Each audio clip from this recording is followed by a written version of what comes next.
Welcome to the JOMA Preventative Health Podcast, hosted by the Jewish Orthodox Women's Medical Association.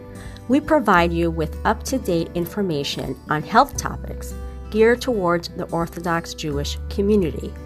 This podcast content is provided for informational purposes only and is not intended as medical advice or as a substitute for the medical advice of a physician.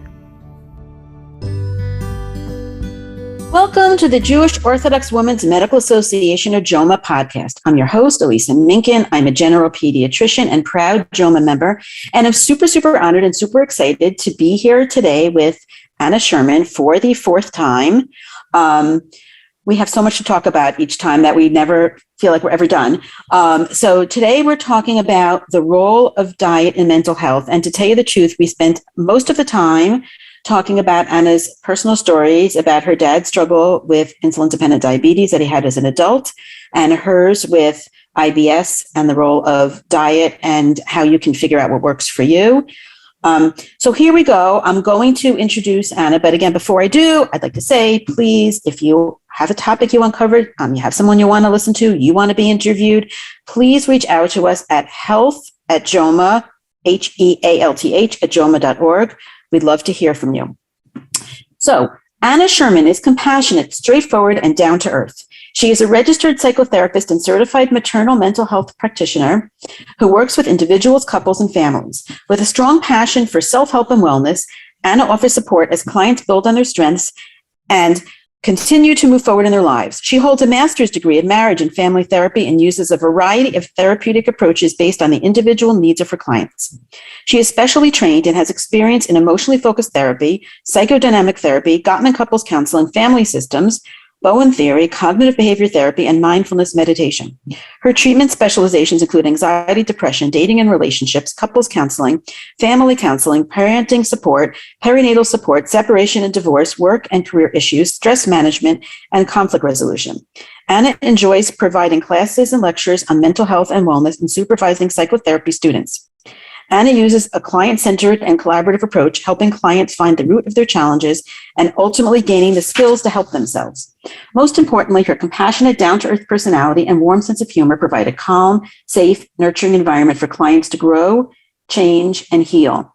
And if you scroll back, you'll see 3 other episodes on intimate partner violence, on divorce with Yael Braun, the divorce therapist. And the third one was called Marrying Well, about singles and mental health. Welcome, Anna. Thank you so much for joining me for the 4th time. Good to be back. I know, I'm really excited. We've been talking about this for a long time, So I'm really excited to get started with this. And as we were talking before, you really have a unique blend of personal experience and professional experience. Mm-hmm. And that brings a special passion to it. So I really appreciate you doing this with me 4 times. My pleasure, as always. Thank you. So you know what? We're going to talk about diet and mental health as a sort of broad topic, but I'd like to start with your story, please. And actually, even your dad's story, we can go back that far, please. For sure. Okay, so I just want to preface this by saying that as a therapist, as a clinician, I have many specialties, but eating disorders is not one of them. Right. It's not my specialty. I don't deal with eating disorders, but that's not really what we're talking about. Right. And we should say that this could possibly be a trigger for someone with an eating disorder, because we will be not talking specifically about eating disorders, but maybe a little bit about orthorexia and restrictive eating a little bit. So just heads up for that. Yeah. Great. Okay. So basically, I'm from Toronto, grew up in Toronto, born and bred. So as a baby, so I'm actually long-term Baal Tshuva, and my parents are, I guess you could say, more like traditional, more on the traditional side. My dad's actually American. He's from Michigan. My mom's Canadian. So when I was 1 year old, which I don't remember, my father got sick. My father got very sick. He did not know what was wrong with him. He was having some very severe symptoms. He was losing weight rapidly. He was losing his memory. He was like having sweats all the time, constantly irritable, disrupted sleep. He was a wreck. He was a mess, and he had no idea what was going on. And for an adult to be getting these kind of symptoms, it's at 31 years old, it's kind of unusual. He got very scared. My mom got very scared. Like, did I well, who did I marry? What's going on with him? They had me, a new baby, their first child.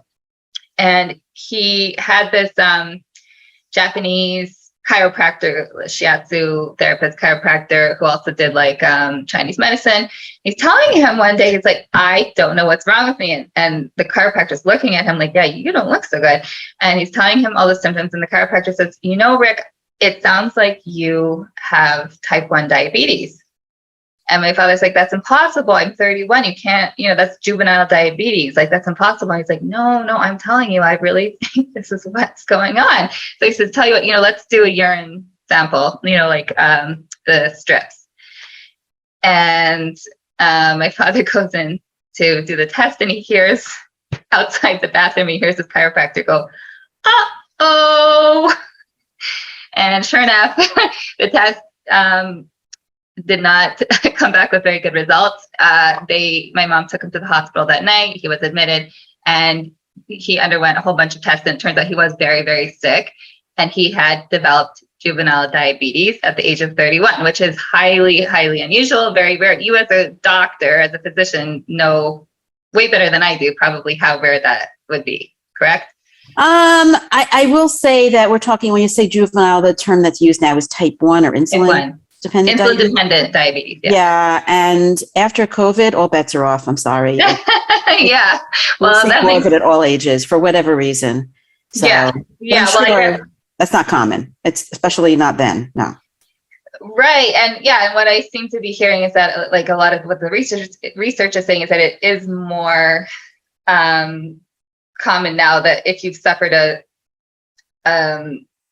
serious virus, that you can just develop all kinds of autoimmune diseases afterwards. So I think this actually was developed after my father was recovering from some kind of virus, which he had been under a lot of stress, like work related stress, and then he got a virus, and then he recovered from the virus, and he developed this autoimmune disease, type 1 diabetes. So he was admitted to hospital. I don't remember any of it. I was 1 year old. Apparently, according to my parents, I was like a huge hit in the hospital. I was just learning to walk, and the nurses were all excited about this baby walking up and down the halls.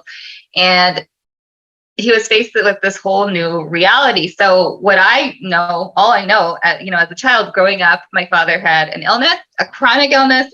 It doesn't get better. And our lives, in many ways, revolved around him having this illness. And now you can say, on one hand, you could say, well, that's not fair to a family to have to revolve their lives around the father's illness. On the other hand, if my father didn't make the commitments to his health and to managing his illness the way that he did, our lives would continue to revolve around the illness in a very different way. In that he would always be sick. He would always be physically sick. The way that our lives revolved around his illness was that he was very, very committed, and continues to be to this day, to effectively manage his illness. So, in other words, he is militant about his self-care. And in my opinion, we'll get into this. This is when you have chronic illness, and we can argue it's fair, it's not fair, why me? That, like, there's all kinds of questions, because at the end of the day, if you have chronic illness, there's really not much you can do about it. You can't just disappear it. Right. However, or what did my client say the other day? You can't amputate it from your life. My client said the other day, I want to amputate this from my life. You can't amputate it from your life, but at the same, so like, you can't get rid of it, but you can make a commitment to yourself to manage your illness. So in other words, having a chronic illness is not a choice, but accepting that you have this chronic illness and then making a commitment to manage your illness in a healthy way is probably the best and most effective way to deal with your illness, rather than living in a state of denial because then the illness will control you. Right. So that's basically how I grew up, watching my father be just this militant person. And, and I think in his mind, I never really asked him this straight up, but in his, like, my father's a very high functioning person. He's busy. Like, he's now he's retired, but at the time he was very, very hardworking. He had a little baby, and of course they wanted to build a family, and he had my whole life, like he wanted to be there for me and raise me, and God willing, and now they had my sister. And it's like, he didn't have time to be sick in the hospital for the rest of his life. So he had a choice. He can either be in denial and be sick and keep having to be rushed to the hospital all the time, or he could learn, completely educate himself about his illness and learn to manage his illness with the utmost efficiency. So growing up, I remember us eating macrobiotics, not because we were obsessed, not because my parents were obsessed with diet and, or nothing to do with weight or anything like that. That is how my father best learned to manage his illnesses through and maintain his blood sugar and his insulin levels is through macrobiotic diet at the time. And he was very, very strict. When you say macrobiotic, I vaguely remember what that means, but can you define that? You have to read up on it to really learn the ins and outs, but macrobiotic diet, it's a diet. It's more than a diet. It's a philosophy, which was created by somebody named Michio Kushi, who I believe was a Japanese doctor. And his philosophy was that it's basically a vegan diet, but then you only eat foods that grow in the climate that you live in. Oh. So in other words, in Canada, we never ate tropical fruits, and there's no meat or dairy in the diet. But if you would live in Hawaii, then you would eat pineapples and mangoes and things that grow over there. And you only eat what's in season. But putting all those details aside, would you say that it's similar to when we say plant-based diet nowadays? Yeah, with a little bit more structure. There's certain special foods that are included in there that maybe a lot of people wouldn't necessarily know about, that just provide different health benefits. I can't even remember. And it also talking about it talks also a lot about how much you need, how much portion size you actually need. So I remember my father weighing his food and measuring his food. Nothing to do with weight loss or he was a very thin man at the still is, but I think at the time he was probably too thin because he was newly diagnosed. But it was all about managing the illness, managing the blood sugar levels, managing the insulin levels. So yeah, it was measuring out the food in weight, in size, and knowing when to stop. I think the philosophy was you eat until you're just a little bit hungry and then you stop. And there was never any, he would never drink water while he was eating. There's lots and lots of stuff that I remember him eating, or we would all eat miso soup for breakfast. That's how you're supposed to start your day, with cooked vegetables and miso and broth. And that's supposed to wake up the gut and prepare it for digestion throughout the day. It was a very, I'd say, an extreme way of life. That was not my entire childhood. That's how we ate when I was a very little girl, because that is at the time when he was still learning to manage. Wait, so you all ate that way? So pretty much we all ate that way for a while. My mom and my sister and I would eat other things that he wouldn't eat, but as a little girl, we never had bananas or oranges or pineapples in the house. We never had tropical fruits in the house. We didn't really have sugar. We didn't really have much dairy. We didn't have any white bread, white flour, nothing like that. Very few packaged foods. Interesting. Yeah, mostly just whole foods like that. So that's how we ate. And they kind of embraced the philosophy for a while. Now, over time, he got much better at learning how to manage his chronic illness. He learned his body and his blood sugars. And also he was and continues to be militant about exercise, because that's another big factor in managing it. So every other day he's out to run 5 miles. even if it's a busy day, even if, like my mom, like, it's like, has 2 little kids and she's just like, you're going out now, but like, he had to do it. Like, and it was just an understanding that like, he's not doing it to be selfish, or he's not, like, he's doing it because this is how he manages his health. And if he wasn't committed to his health, to his illness in that way, the illness would then overcome him. And then our lives would revolve around his illness in a different way. Right. And that was basically like the approach. And listen, there were some scary times, when he missed a blood test, or he, like, cause he would test his own blood every morning. Like, he would miss something and like, he would go into diabetic shock. And we saw what could happen. And my sister and I grew up with that, like, just always being nervous or being worried, like, is dad okay? Or like, no, he's got to go to the hospital. Like, it was scary. And his personality would change when he would go into diabetic shock. He would get like very nervous, and he would start to sweat, and he would start to shake, and he would get very scared that like he was gonna, pass out or whatever. And we would like, we would know what to do. We'd be like, Daddy needs some juice right now. Like, sit him down. Should we take him to the hospital? Like, we grew up with that. So, but for the most part, his militant commitment was what really kept him in such good shape. And and that's what I was saying. My father's over 70, and like, he still like runs, lifts weights, and just basically eats what he needs to eat in order to feel well. And he's still at it so many years later.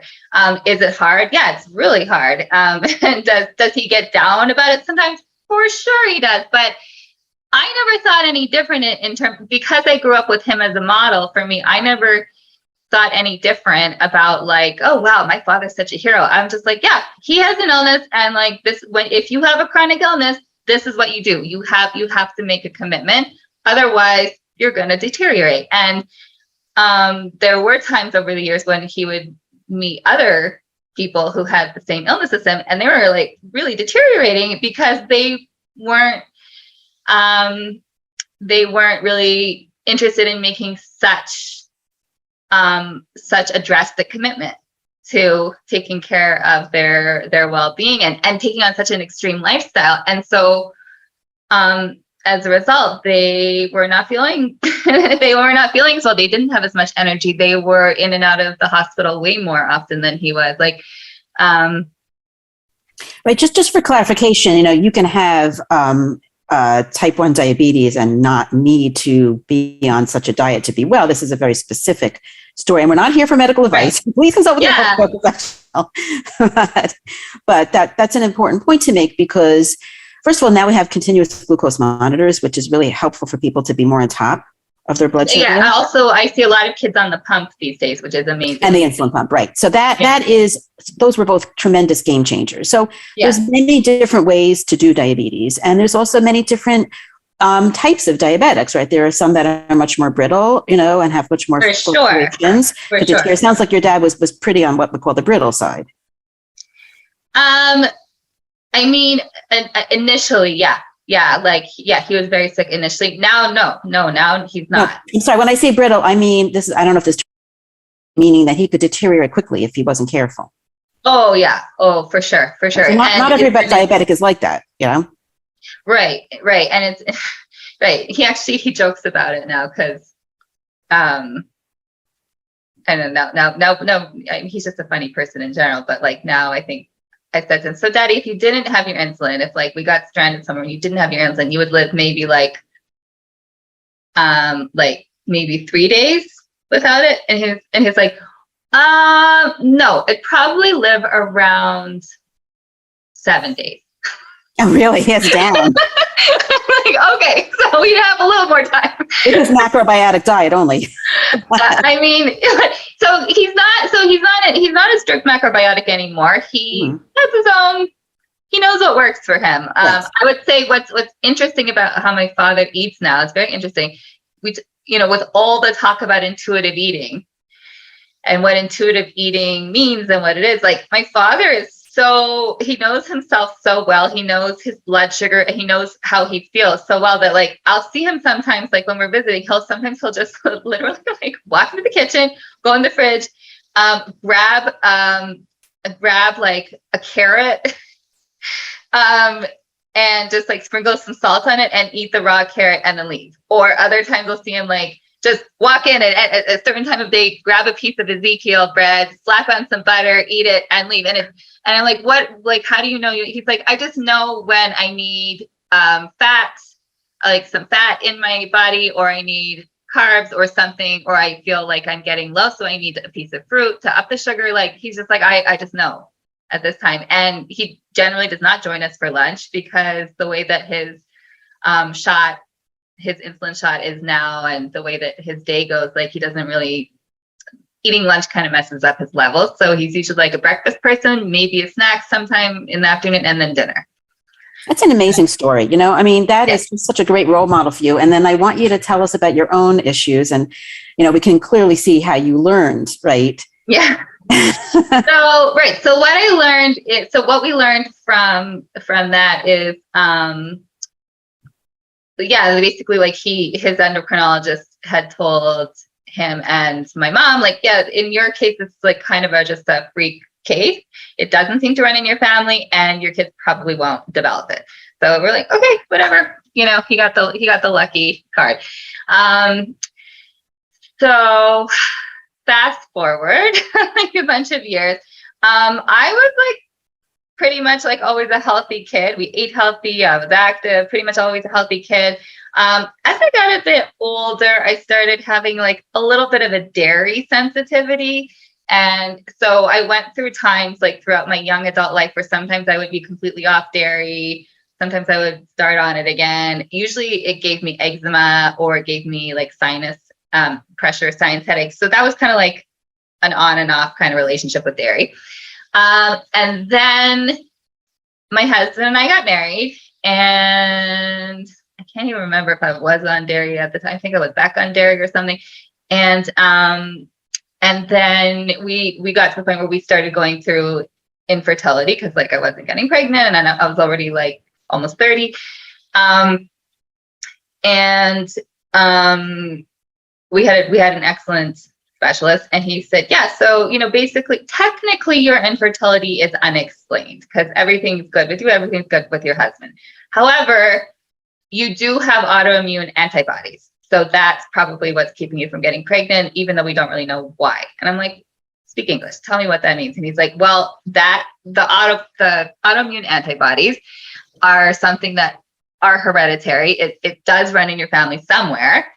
And although you don't really have anything wrong with you right now, you'll probably develop something down the line. And he was looking at me very closely. He's like, why are your hands red? And I'm like, oh, I've just always had eczema. He's like, yeah, but why? Like, why do you have that? Like, and he was asking me all about, and what do you eat? And I'm thinking like, okay, so I guess this probably comes from my father, who has an autoimmune disease. And although I don't have anything, like, this is not great news. So anyways, we just started going through the motions, and thankfully, within the year I got pregnant with twins, because that's what happens when you're doing these treatments. And then I think we've spoken before, I had a very difficult pregnancy. And then Baruch Hashem gave birth to healthy twin girls. And this whole autoimmune thing was like kind of out of my mind, because now I had twins and I was taking care of them. And then when the girls were, I would say like maybe about 6 months old, I started having like these weird allergic reactions to like everything. Like just to everything. Like, so one morning I woke up and like my eye is like swollen out of my face. And then I'm washing dishes and I start coughing from the fumes of the dish soap, of all things. It was really the swollen eye that got to me. Like, it was getting worse and worse and worse. And I was like in the store, I looked like a Star Trek character. Like, people were looking at me. I'm like, hey, this is really like, I can't do this. So we went to the dermatologist. She had no idea what was going on. we ended up going to my mother's naturopathic doctor, who took one look at me and he's like, yeah, you're like really reacting. Like your body is like completely in like overdrive. It's probably got to do with the pregnancy, the birth. And he explained what my fertility specialist had said. It's like sometimes after pregnancy and after childbirth, then you can develop autoimmune reactions, or you can develop an autoimmune disease. He's like, so clearly you're going through something. So he gave me some remedies which help with like anti-inflammatory reactions, and they helped. Literally, like the next day, my eye shrunk. Wait. When you say remedies, what kind of remedies? I'm curious. I can't even remember. Like there are Bach flower remedies, and there are other. So like homeopathic kind of. Homeopathic remedies. I just want to say one thing. People who are following my podcast will see that I'm more and more interested in hearing these kind of stories. I will have to give a caveat. I am a evidence-based, medicine-based podcast. However, I just find this so fascinating, first of all. Second of all, modern medicine today has become very siloized, right? Like you go to the dermatologist, or you go to the gastroenterologist, or you go to this specialist, that specialist, and someone like a naturopath, which again is not full, it's in the alternative sphere. And I'm not here to promote anything or speak out against it. I'm just talking because I find this, I personally am frustrated by the siloization of medicine where they don't look at you as a whole person, but the naturopath did. Oh yeah, no, exactly. And I'm also, I also have my own GP who I speak to, and I go see her when I need to. And I also have an endocrinologist who I go see for my other issues that develop. So, and I have a naturopath. Like my philosophy is like, whatever helps you and works for you, then for sure. do it. No, for sure. In my ideal world, they would all work together and talk to each other. That would be exactly. So yeah. So anyways, do they do that in Canada? Because I know in America, I don't think they do. Do what in Canada? Do they work together? Does like somebody like a naturopath work with your GP? No. In Israel, I interviewed a homeopathic practitioner, and she in Israel works with like the doctors there. Oh yeah, it's way more accepted in Israel. Yeah.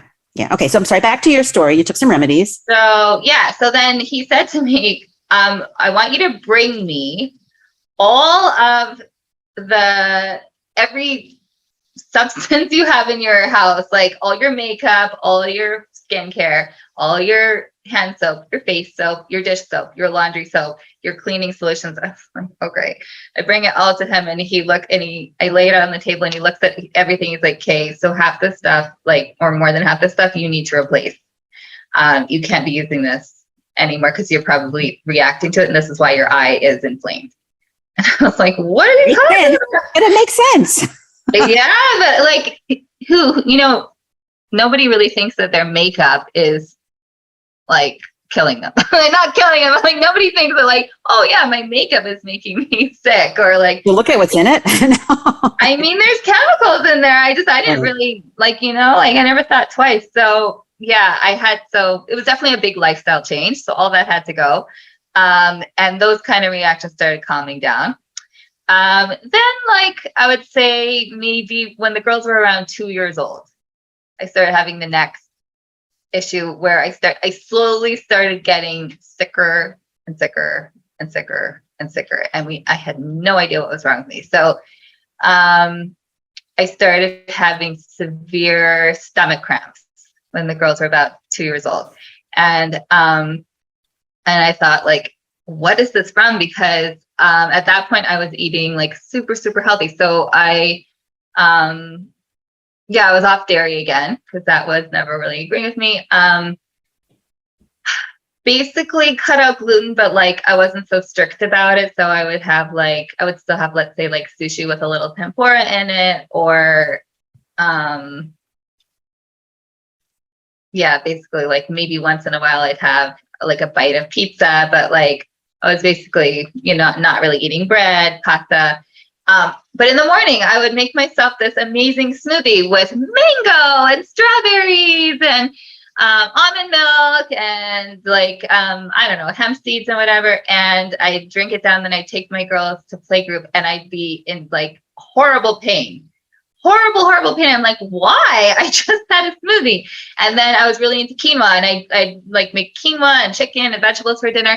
And I'd have to go lie down after dinner because I would be in doubling over pain. And I had like no idea what was going on. I was just constantly in pain and constantly having to lie down. And again, and I'm like, and this is what my father's like, who's got time for this? Nobody's got time for this. I have to, like, I got to figure this out.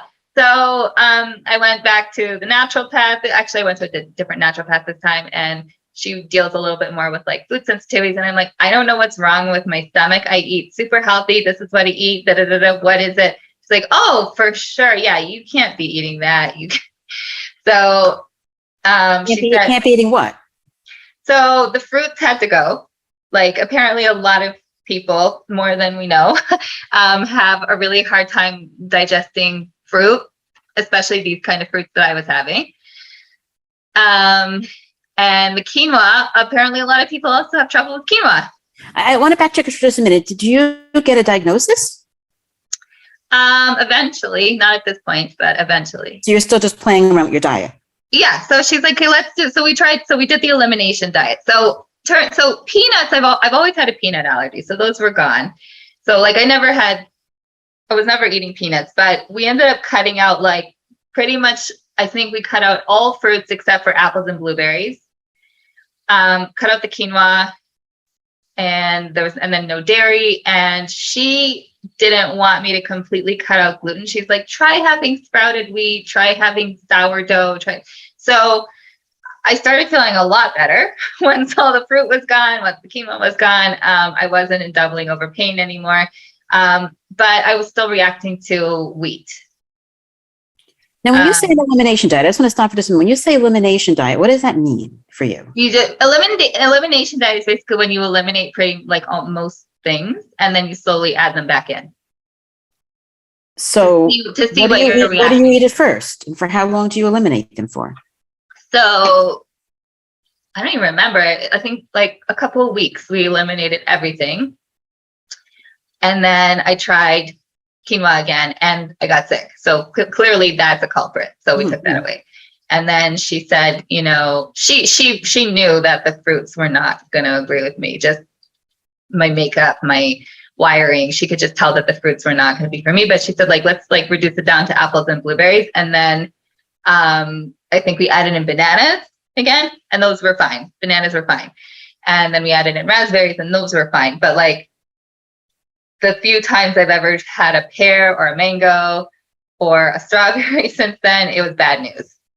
Can I ask, is this naturopath also trained in nutrition? I mean, Yeah. I'm worried like that somebody would do this and not have good nutritional guidance because it's so easy to get into trouble. So she's a holistic nutritionist and she's a naturopath. Okay. Yeah.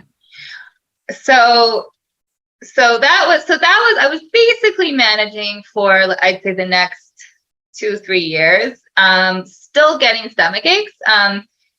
I found actually, I was still getting stomach aches because I wasn't fully gluten-free, and I still had things with soy, which apparently is also not good for me.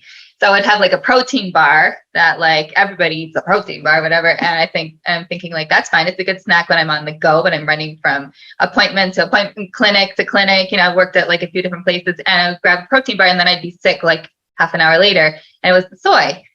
Right. So when I know you're talking about the food, but I'm still stuck on, you have these symptoms. All the time you're going to the doctor, right? Like the general doctor too, trying to figure out what's going on. So I did. Honestly, she had like no clue. Oh boy. She had no answers for me because she at one point she sent me for allergy testing and everything came back negative. Right. So except for peanuts. The peanuts peanuts were always a no-go. It never came back that I'm allergic to fruit. It never came back. It never came back that like when you do the scratch test, it never came back that I was allergic to. Right. So you're going to just a GP. I mean, this is Canada, so medicine is socialized, right? Correct.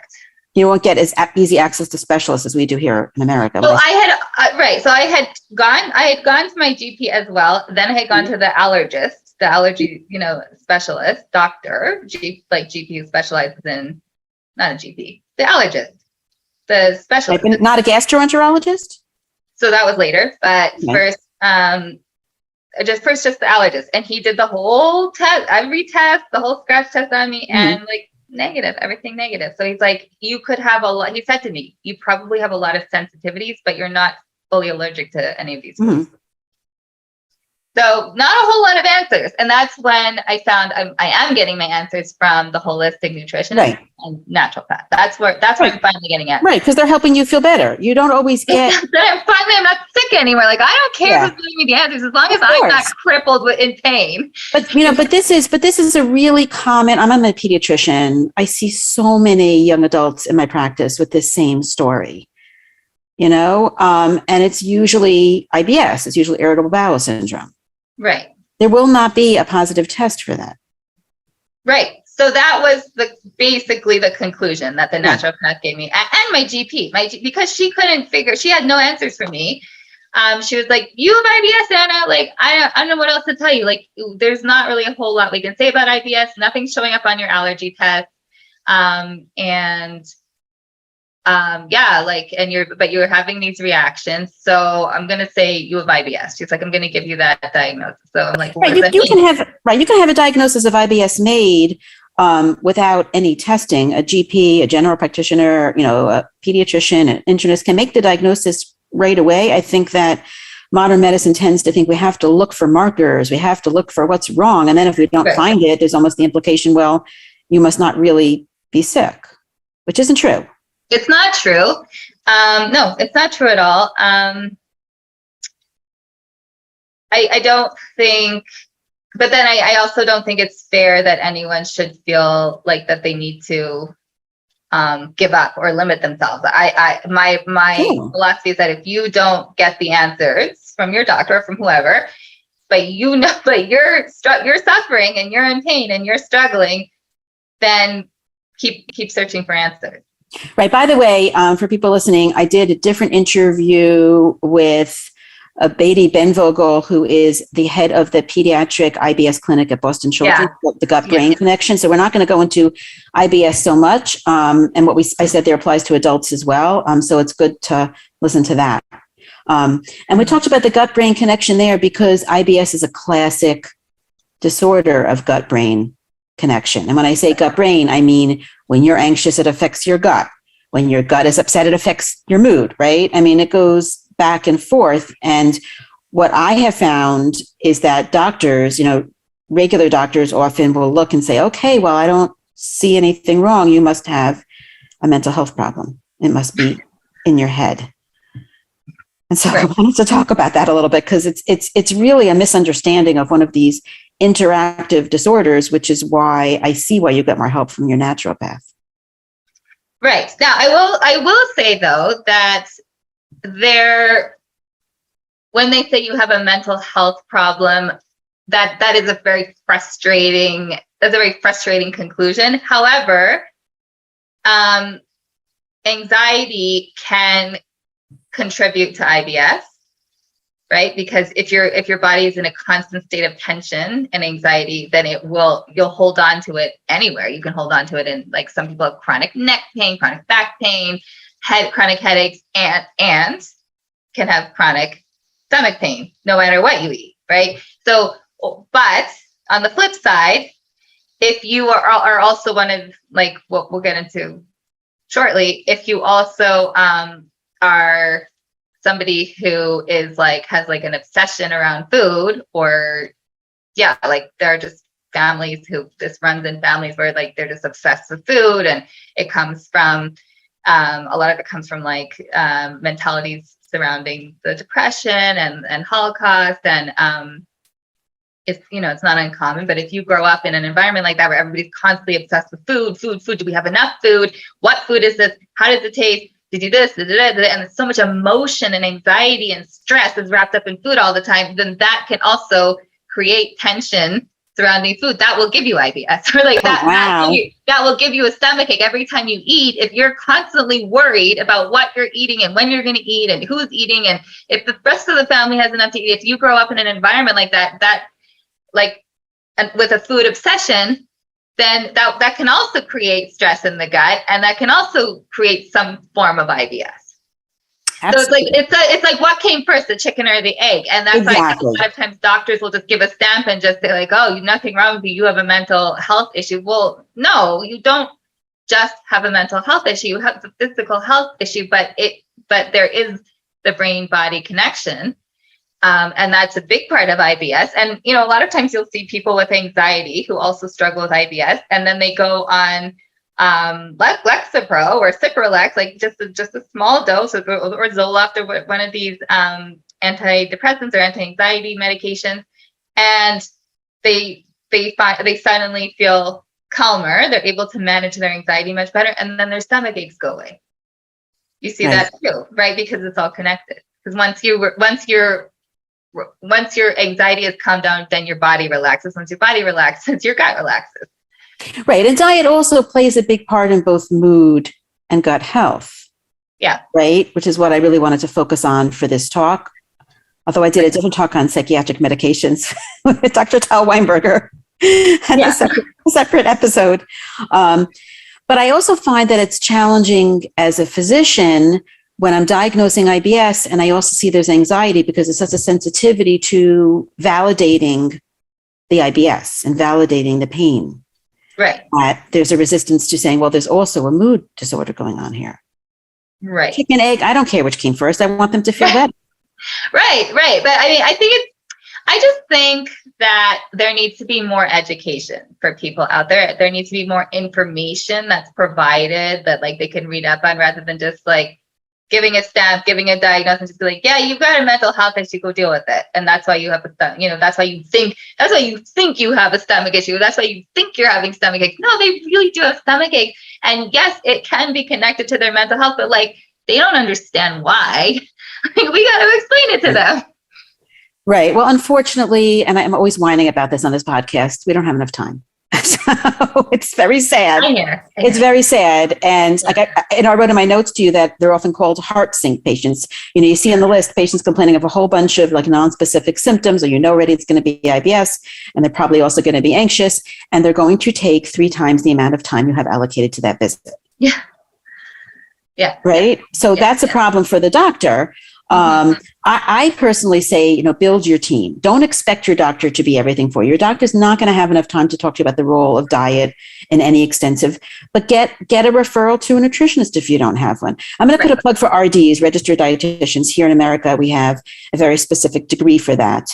And I have a lot of dietitian friends, so I'll be happy if I say that. No, seriously. I mean, there are people who can call themselves nutritionists in America with absolutely no credentials and no specific form of study, and registered dietitians do have a very rigorous course of study.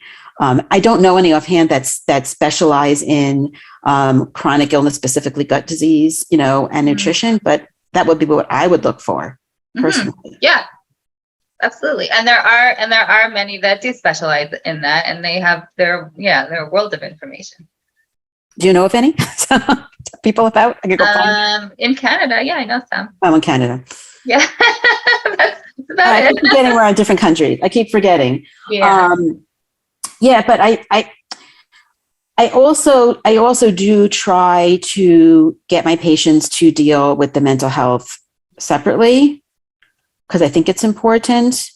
But I also talk about diet all the time now. And I just had a patient and she said, yeah, my gastro told me to go on the Fodmap diet. I think regular doctors think, okay, IBS equals Fodmap. Do you know the Fodmap diet? Yeah. No, it does not equal that. I haven't yet met a patient who actually successfully, I'm sure people do. I just haven't had many patients with IBS. People do all kinds of diets. So people do keto, people do, I don't know what the other ones are, but like FODMAP, I know people have done FODMAP, and people have done, honestly, I don't even remember all that. FODMAP is a very restrictive diet. It's very, very hard to stick to. And again, I'm seeing teenagers, so I'm seeing a very specific, only up to 21, 22 years old. Right. And you ask a teenager to go on the FODMAP diet, look at you like, I don't think so. Right. It might make you feel better if you could adhere to it. Yeah. People will sometimes do the raw foods diet for a certain amount of time, and that has worked for a lot of people. it just really depends, on, if you're doing something with guidance and, and help. I think you're not just, making this up as you go along. You're trying to do it in a safe way, then, whatever works for you. But it's, again, it's what works for you. It's whatever works for you. And there's no one answer for every single person. I've now found what works for me. And thankfully I have not had a flare up in about 5 years.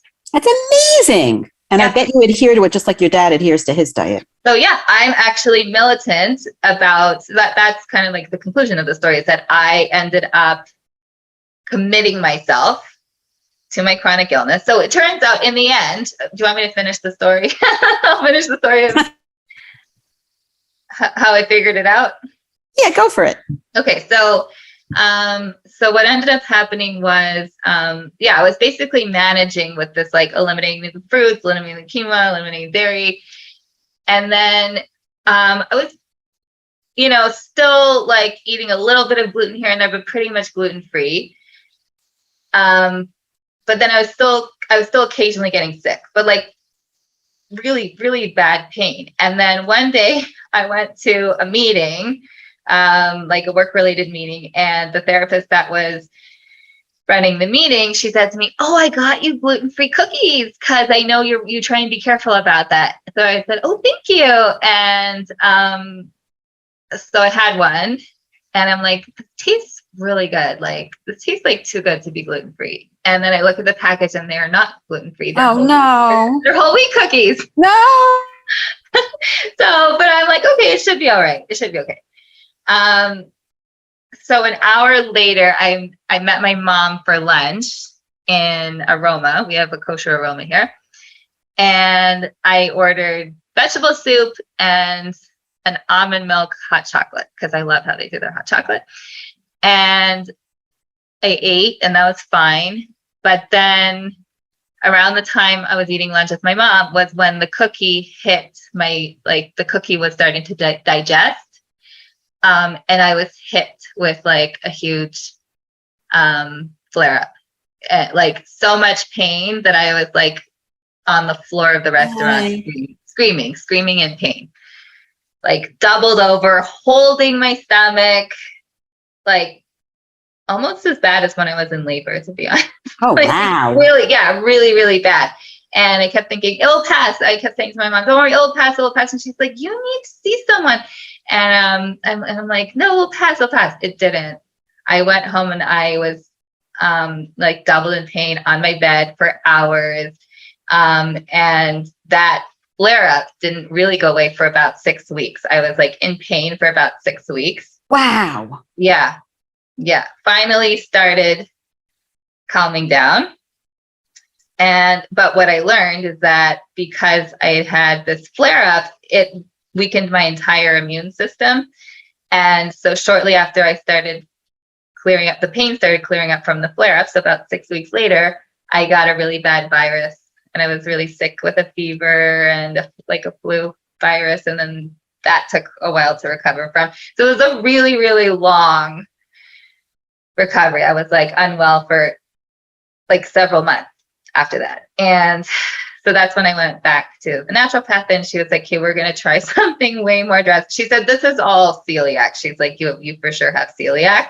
You need to stay away from gluten. You need to like start separating it like from like in your fridge. You can't even be washing on Shabbos. Like you can't even have a bite of challah. Like you just have to cut it completely. Wait 1 second. Did you get tested for celiac? So I didn't get tested. I didn't get officially tested for celiac because I got so sick. I got so sick from it. And all in this whole medical workup, they never tested you? No. And because I hadn't been having such extreme reactions from gluten until that point. I mean, in America, you have a bellyache for like a week and you get celiac tested. I don't get this. So they told me like, yeah, they said, let's do an endoscopy and we'll see. But they told me, but like once I went to the gastroenterologist, he said, yeah, we'll test you for celiac. He's like, but you need to be eating gluten. Yes, correct. before we do the endoscopy. And I'm like, I can't eat gluten for a month because I'll have a flare up. I'll get sick for 6 weeks and then I'll get sick with something else. And he's like, well, then we can't do it. Right. But there are blood tests. But anyway, okay. The blood test it includes eating gluten for. Right. You have to be on gluten for the blood test as well. Yeah. So we haven't done it yet. Wow. So just to be clear, though, there are people who have celiac, and then there are people who have gluten intolerance, which can also make them sick, but they don't meet criteria for celiac. Right. So the reason why my doctor and my naturopath really believe that I do have celiac is because celiac is an autoimmune disease, and going by the pattern in my family and in my own health of just like having autoimmune antibodies, going through infertility, and then becoming allergic to like everything, and then developing this severe reaction to gluten, it most likely is that I have celiac disease and I just didn't know for a long time, and it's finally reared its ugly head. Right. Celiac is very underdiagnosed. Yeah. Yeah. And there's a lot of people walking around, a lot of sick people walking around not knowing it's one of these crazy indicators. You can have short stature, you can have infertility, different things. Yeah. Right. Your body can't tolerate. So, in the end of the day, it's avoidance either way, strict avoidance. Right. So what I found was with the whole combination. So I had to go really strict with the diet. Like for me, this was the right thing for me to cut out the fruits, to cut out the dairy, severely cut out gluten, like to a very like severe degree. Like we don't like. My husband's all on board with it. So it's like if Brad touched something on the counter, he's like, oh, don't go there. Don't start working there until I clean it up for you. Like we're really, really careful. And then I also found that generally digestion works way better for me when I'm doing like rigorous exercise several times a week. I feel 1,000 times better. So so that's it's all factored in. It's all factored in. Like I gotta go. And even if that means like it's not convenient or I have to schedule clients around exercise, it's not like the exercise for me is not like an extracurricular thing. It's a priority. Right. Because it's a need as part of your health. It's a need because I don't feel my best, and anxiety wise also. I'm way more anxious when I'm not exercising, and when I am exercising, I'm much, much calmer, and my stomach is so much more functional when I'm exercising. So I really want to talk about what I think of as the minefield here. Whenever I hear about someone going on an elimination diet or a restrictive diet, I start worrying that it could be unhealthy. So I really want your take on this, please. Absolutely. So I've seen people, it's interesting because we mentioned something called orthorexia, which is basically like an extreme obsession with eating healthy, which then becomes unhealthy because it's never healthy to obsess over anything. And like I mentioned before, the more obsessed and uptight you are about the food that you're eating and the food that you're searching for and buying, then the more chance that eating is going to be an unpleasant, even maybe painful process because you're so uptight and nervous about every time you put something in your stomach, you can give yourself IBS, right? Because you have tension. So that obviously is not healthy either. But there are even other forms of it. Like I remember being in a workshop one time about eating disorders, which I mentioned is not my specialty, but I have a colleague who it is her specialty. And we were in a workshop where she was talking about orthorexia. And I asked her, I said, like, those people that it's not that they're obsessed with healthy food necessarily, but they're just like obsessed with food in general, where like they talk about food all the time and they go to the grocery store every day and they're always worried about like, is there enough food or is there too much food? Did I take too much? Let me put some back. And they generally come from families where like, this is the mentality as well. I asked her, I said, is that orthorexia? And she said, no, technically not. That's more just like food obsession, but it can definitely have the same effects as orthorexia, which is just constant tension around food. And that's never healthy either. But what also is not healthy is to be constantly obsessed with your illness and to be constantly like letting your illness take over your life, in not in a way that you're going to keep yourself healthy and functional, but in a way that you're always too sick to go anywhere, or you don't want to commit to anything because you might go there and feel sick. That's right. And I don't mean to interrupt you. I'm sorry. But I also see people who are struggling with a chronic illness. They're looking for the answer. And there often isn't one answer, by the way. Like you mentioned exercise, you mentioned therapy for anxiety, you mentioned the diet that works for you. And then someone who's so vulnerable and they're suffering so much. And then someone says, oh, you need to be on the X diet, right? But their problems are bigger than that. And there's so much anxiety that they're not getting better. So they take one thing out and then another thing out and then another thing out. Do you know what I'm saying? And then it's such an interplay of anxiety and restriction. And I don't know how many people end up with a full-blown eating disorder, but I know it's not uncommon for eating disorders to start with somebody becoming vegetarian or restricting in other ways. Yeah.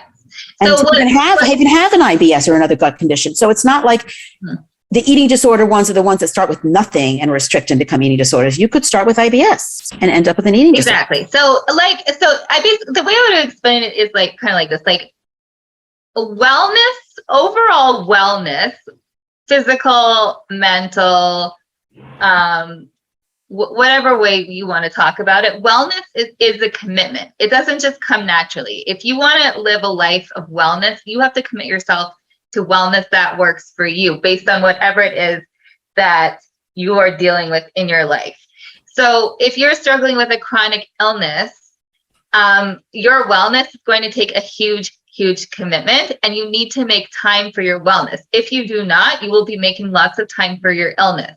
So in my opinion, I think it's really important for every individual who's dealing with any kind of illness, chronic or acute, to find out do your own research, find out what your illness is all about, create a team for yourself. Maybe you're going to need a gastroenterologist, a nutritionist, maybe you're going to need a naturopathic doctor, maybe you're going to need a holistic nutritionist, maybe you're going to need an endocrinologist, maybe you're also going to need a psychotherapist who helps people with chronic illness, like myself.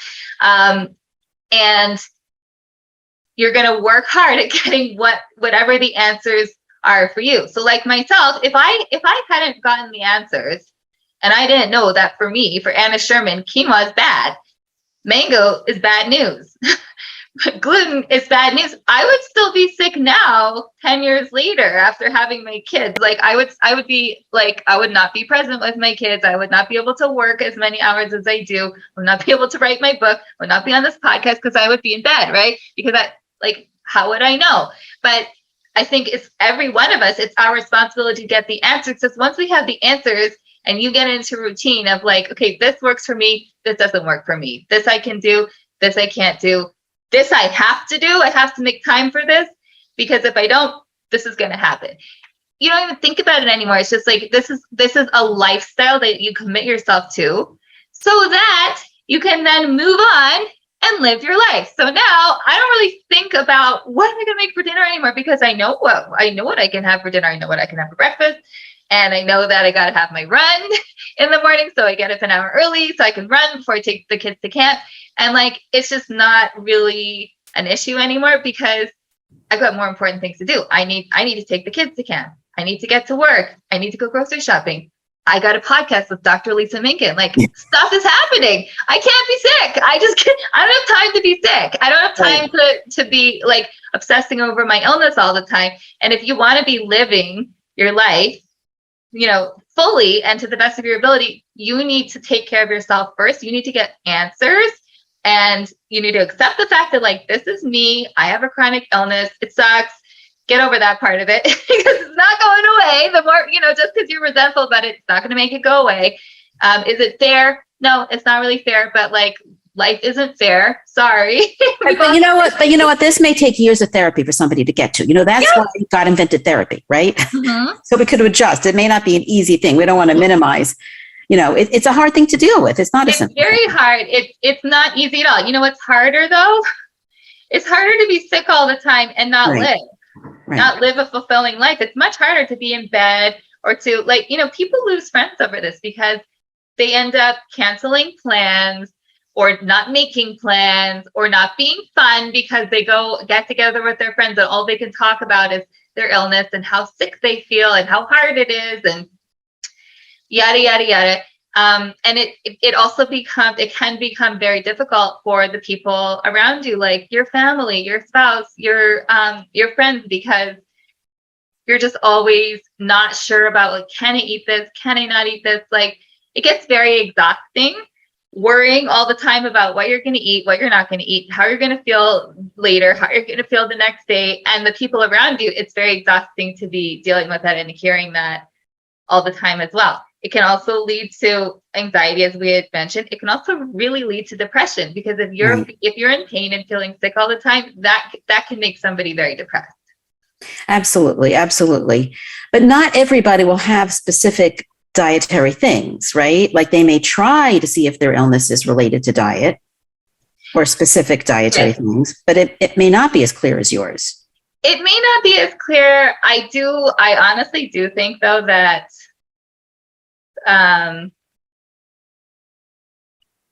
healthy eating does affect a lot of it affects everybody in some way. Right. No, diet is huge. And I call it the triumvirate of health, right? Diet, exercise, and sleep, which we didn't talk about, but that's important too. Yeah. I can't because I'm the biggest hypocrite. But there's a difference between saying healthy diet, like a plant-based diet, and a strict macrobiotic or elimination diet, where you've eliminated a lot of foods. That's different. Not everybody will find that they can't tolerate gluten, blueberries, mangoes, whatever, but everybody feels better on a healthier diet. A healthier diet, and one that works for you as well. But right. I mean, I guess it's funny, I was talking about this with a client today. I guess what drives me crazy and what drives a lot of people crazy is that there are just so many people that cut themselves short, even when they do have the answers. So, for example, like I had this client one time who was, because I have a specialty in perinatal mental health. So she was a brand new mother, young woman with a new baby. He was like 4 months old, and he was having really, really bad eczema. And I said to her, has your pediatrician suggested maybe cutting out dairy, because she was nursing? Has your pediatrician maybe suggested cutting out dairy and seeing if maybe that's what's giving him the eczema? And she said, yeah, he did. Like, he said it's probably the dairy in my breast milk that's giving him this eczema. And the poor little guy is scratching all the time. But but she said, but there's just no way I can manage without milk in my coffee and yogurt for breakfast. I just can't. So the pediatrician gave me cream for his eczema, and I'm putting it on him. I'm putting the cortisol cream on every day, and I think it's helping. And I'm looking at the little guy, and he's got eczema all over his little chubby arms and all in his little, like the layers of neck. Yeah. Little guys, these little babies have. And I'm like, honey, cut out the dairy, and like, your baby's eczema will clear up. Like, right. I've definitely seen this as a pediatrician, and it's frustrating because it's not even the person deciding about their own health. In this case, it's the person deciding about their child's baby. Yeah. Yeah. Like, nobody wants to walk around with like itchy eczema, least of all a little baby who's just learning to sleep and just, getting his whole, starting his whole life, and he can't even talk.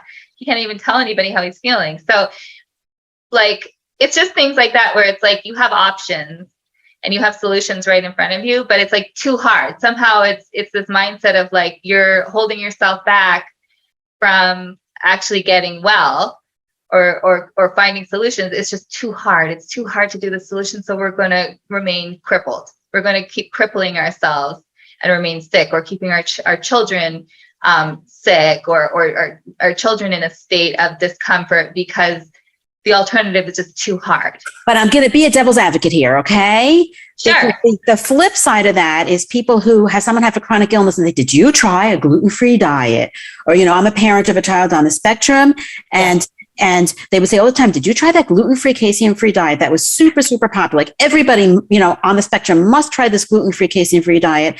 And you could, you're already dealing with so much. And then, you have this guilt on you that you haven't tried everything. So that's the flip side. And there was not a famous story. There's a story of a man wrote where he went to Disney with his kids who have been both on the spectrum, gluten-free, casein-free, and accidentally gave them something with gluten and they were fine. And he was like, his whole world opened up. So that's the flip side of it, is there are people who unnecessarily restrict themselves, either from external pressure or things that they read, or they're looking for something, a solution to their problem that is not the solution. Right. And that's the thing, is like, I don't think that, again, I think you have to educate yourself on your own, state of affairs. Let's right. say, right, to see what works for you. And because for example, when I did the elimination diet, we started with nothing. Like, we cut out nothing. I think I was eating eggs, vegetables, chicken, meat, fish, and half a cup of rice a day. That's it. And apples and blueberries. Please, listeners, do not do this without proper. Don't try this. Don't try this at home. Don't try this at home. Right? That's what we started out with. And yeah, I was a little thin. Yeah, I was a little skinny looking for a while. Okay. But that didn't last. So then we added in bananas, and that worked. That's fine. And then we added in raspberries, and that worked. And then we added back in more than just half a cup of rice a day. And then we added back in tree nuts, and that was okay. And so I'm just saying, like, and then we learned that, like, no, I don't have to go like all on this like state of starvation all the time. Like, there are other things. I can have a little variety in my life, but there are things that work for me and there are things that don't work for me. But just like blindly listening to somebody and saying like, oh, my kids are on the spectrum, we got to go gluten-free. That's not necessarily the answer. Maybe your kids will do better on the gluten-free diet, but maybe they won't. And you don't know that until you've tried it. Try it. Right, but not everybody has to try everything. Not everybody has to try a restrictive diet for a problem. It's different people have different issues, right? So I'm just giving you the flip side of somebody who's just trying to find an answer, almost out of a hat. Do you know what I'm saying? Right. But it's not really tailored to them. Right. But you see, like, I also think, like, I don't know, sometimes people get wrapped up in these ideas of like, well, if I can just, if I can just, like, let's say the problem isn't even diet, right? Like in the case of this father with the kids on the spectrum, and he was like saying like, oh, I got to cut it, and really maybe they just needed the right ABA therapist, or they needed whatever. And like, sometimes people, like, they hear about this one thing that worked, right? And they get wrapped up in it, and like, it's just like, oh, we got to find the right diet and the right food and the right supplement in it. And like, no, actually, maybe that's not the issue at all. Maybe it's the right therapist. Or in, like, let's say case, I had a client years ago who had a severe case of OCD. And she had gone from therapist to therapist to therapist to therapist to therapist to me. In which case, I'm like, I can't help you. I consulted with my superiors who said, this girl's not going anywhere without medication. You can't help her. And I said to her, you need to, if you want to really find some sort of improvement in your quality of life and get your illness under control, I really recommend that you start seeing a psychiatrist who specializes in OCD, and we can get you on some effective medication. No, I'm not doing it. I'm not taking medication. I'm like, so I can't help you. And then she bounced to another therapist and another therapist and another therapist, right? So, like, who's okay with that? Like, she was not getting answers. She was not getting answers. She was convinced that she just had to find the right therapist to help her. At the same time, she had the opportunity right in front of her to get answers that would help her. But no, she's not going to go that way. There was some sort of block. And she's choosing not to go that way. So, like, who has the patience to keep beating their head against the wall that many times? Some people do. Right. I'm sorry for interrupting you, but that you're making a really, really important point. And I'm so glad you said it, is that there is like two worlds here. There's like the natural world that's like often has an anti-medication bent, right? Who might look at you more holistically, might put everything together for you like your naturopath did. I'm not saying your naturopath is anti-medication. I'm just talking in general. Right. I don't know. I'm not asking. But then there were people on the flip side who may be very, straight medicine based, that may not see the whole picture, may not realize that you may have things that you can't measure, that you can only try for yourself, like an intolerance that may not show up on a blood test, right? But the people who are anti-medication, like you're giving a perfect example of somebody who's doing a tremendous disservice.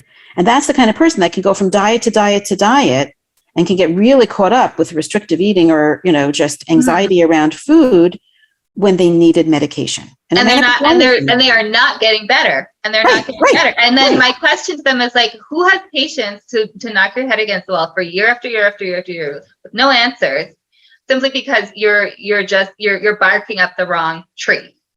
And I honestly, that takes me to a whole other podcast, which would be like, maybe some people don't actually want to get better. I don't even necessarily think that's true. I think that there are people who their medical bias is against medication. Could be. They feel it's mind control. They feel it's big pharma, whatever it is. Could be. Yeah. I've seen this many, many times where, I have parents who come in and their kids desperately need medication and they will say not ever going to happen. Wow. Yeah. And I don't think it's that they don't want their children to get better. They love their children. Yeah. They just will not accept medication as a solution. Yeah. Yeah. Yeah. So I'm glad that we got to that, because that's really, really important when it comes to, the role of diet and mental health for somebody looking for the magic answer and avoiding the medication solution. That could be, banging your head against the wall. Yep. So I'm glad that you brought that. We could talk all night. Yeah. We'll never be done. We'll never be done. I did not realize how huge an issue, and we didn't get to everything I wanted to do. So we might have to do part 2, another 5th episode with you. But I really want to thank you so much for doing this with me. My pleasure. Always a pleasure. Thank you. Yes, it really, really is. Thanks for listening to the JOMA Preventative Health Podcast. If you've enjoyed this, please rate and review us on Apple Podcasts and share this with your friends. For more information, check out our Instagram at joma_org. Check out our website, www.joma.org, that's JOWMA.org, or email us at health@joma.org.